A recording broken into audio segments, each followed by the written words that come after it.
ओम नमः शिवाय। श्रावण मास महात्म्य अध्याय 10 शनिवार की व्रत कथा। भगवान शिव बोले, हे सनत कुमार, अब मैं तुम्हें शनिवार व्रत की कथा कहता हूँ। उससे मंदता दूर हो जाती है। इस महीने में वीर हनुमान, नरसिंह देव तथा शनि देव का विधि पूर्वक पूजन करना चाहिए। खंभे पर जगतपति नरसिंह का लक्ष्मी सहित चित्र अंकित करके उस पर हल्दी व चंदन का टीका लगाकर पूजन करें। पूजन के लिए नीले तथा पीले फूल लें। नैवेद्य के लिए हाथी चक्र, साण व खिचड़ी लें। स्वयं भी खिचड़ी का प्रसाद ग्रहण करें। फिर ब्राह्मणों को भोजन कराकर भगवान नरसिंह को स्नानार्थ तिल के तेल अथवा शुद्ध धृत का प्रयोग करें। शनिवार को प्रत्येक कार्य हेतु तेल को सर्वोत्तम कहा गया है तथा उस दिन सुहागिनियों तथा ब्राह्मणों को भी शरीर पर मलने के लिए तेल ही दें। इस दिन भगवान नरसिंह को प्रसन्न करने के लिए स्वयं तथा परिवार को शरीर पर तेल मलकर स्नान आदि से पवित्र होकर भोग लगाने के लिए उड़द की वस्तुएं तैयार करें। इस प्रकार इस मास के सब शनिवारों को व्रत करें। इससे व्रती के घर में लक्ष्मी का वास होता है, धन धान्य पुत्रादि प्राप्त होते हैं। व्रती को मरणोपरांत मोक्ष मिलता है। जीवित अवस्था में उसे संसार में समस्त सुख मिलते हैं। शिव बोले, हे सनत कुमार, मैं तुम्हें भगवान नरसिंह के व्रत की सर्वोत्तम विधि बतलाता हूँ, ध्यान पूर्वक सुनो। एक लंगड़े ब्राह्मण या दूसरे ब्राह्मण को तिल के तेल से उसके संपूर्ण शरीर में मालिश कराकर, गर्म पानी से स्नान कराकर, उसे नरसिंह व्रत की विधि से भोजन कराकर, शनि के प्रतीक के रूप में उसे लोहा तिल अथवा तेल का दान दें। उस समय मन में यह भाव रखे कि इस प्रकार शनिदेव प्रसन्न होंगे। शनिदेव की अर्चना के लिए तिल, चावल और उड़द को सर्वोत्तम माना गया है। शिव बोले, हे सनत कुमार, अब मैं तुम्हें यह बतलाता हूँ कि शनिदेव का ध्यान कैसे लगाया जाता है। शनिदेव काले रंग के होते हैं। उनका गोत्र कश्यप तथा जाति मंद है। उनका जन्म स्थल सौराष्ट्र देश है। सूर्य नारायण पुत्र का वर देते हैं। यह इंद्र नीलमणि के समान कांतिमान है। बाण, धनुष तथा त्रिशूल इसके वस्त्र हैं। अधिदेव यम है और प्रवक्ति देव स्वयं ब्रह्मा है।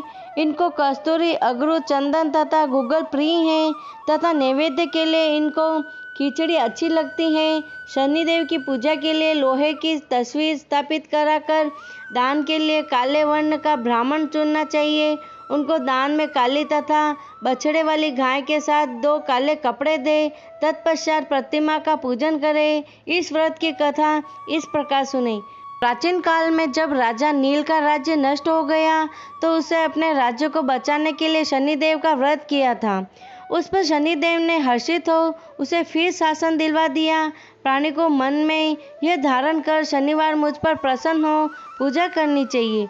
जो प्राणी इस विधि से श्रावण मास में शनि का व्रत करेंगे उन्हें जीवन में शनि के कोप का शिकार नहीं होना पड़ेगा। प्राणी को चाहिए कि वह शनिदेव की पूजा इस प्रकार करे। हे शनिदेव, सम्मान कीर्तिमान बहुत अधिक मंद ब्राह्मी छाया नामक स्त्री से सूर्य द्वारा उत्पन्न हो, मैं ऐसे शनिदेव को बारंबार प्रणाम करता हूँ। मंडल कोण में स्थित पिंगल नाम वाले शनिदेव को मैं प्रणाम करता हूँ। हे देवादिदेव, आप मुझ पर अति दीनहीन पर अपना वरदहस्त रखकर मेरा कल्याण करें। इस विधि से प्रार्थना द्वारा बार बार नमस्कार करना चाहिए। पूजा करते समय शनि देवो मंत्र का उच्चारण करना चाहिए। शूद्र के लिए नाम मंत्र तथा अन्य 3 वर्णों के लिए वैदिक मंत्र बतलाया गया है। मन में सावधान हो। नियम द्वारा शनिदेव का पूजन करने वालों को कभी भी स्वप्न में भय नहीं लगता है। श्रावण मास में श्रद्धा व नियम से पूजा करने वालों को पीड़ा नहीं सताती है। पीड़ा तब मिलती है जब शनि जन्म राशि प्रथम, द्वितीय, चतुर्थ, पंचम, सप्तम, अष्टम, नवम व द्वादश घर में हो। ग्रह की शांति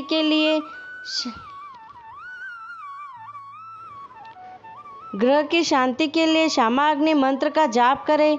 परंतु शनिदेव को प्रसन्नतार्थ इंद्र नीलमणि दान में दें। शिव बोले, हे पुत्र, अब मैं तुम्हें श्री हनुमान की प्रीति हेतु बतलाता हूँ। तिल के तेल से हनुमान जी का अभिषेक करना चाहिए। रुद्र मंत्रों का जाप करें। सिंदूर को तेल से मिलाकर उसका लेप हनुमान जी की प्रतिमा पर करें। पूजा के लिए जपा, अर्घ तथा मंदार माला का प्रयोग करें। नैवेद्य के लिए उड़द के बड़े बड़े उपचार इस्तेमाल करें। पूजन अपनी श्रद्धा तथा शक्ति के अनुसार ही करें।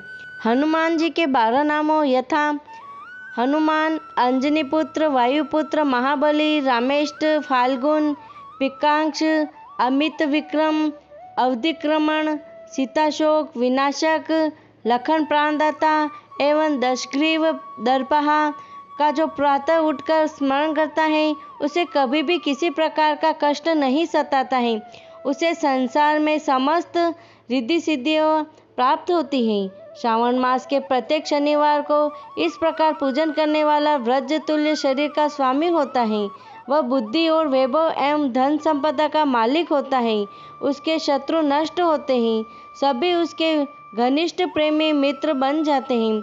वह अति बलशाली व कीर्तिशाली भी बनता है।